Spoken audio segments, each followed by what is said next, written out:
পয়সা কড়িও তো নাই, শপিং করতে হবে, কি যে করব কে জানে। যাক, একটা কিছু ভাবতেই হবে। হ্যাঁ, একটা উপায় পেয়েছি।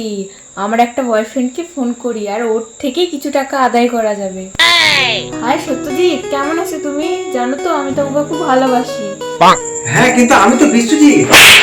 ও সেট, আই এম সরি বিশ্বজিৎ। জানো তো আমার খুব বড় ভুল হয়ে গেছে তোমাকে ইগনোর করাটা। হ্যাঁ, আমিও চাইলে তোমাকে ইগনোর করতে পারতাম, কিন্তু আমি তোমাকে মন থেকে ভালোবাসি স্যার। কিন্তু আমি তো কিয়া।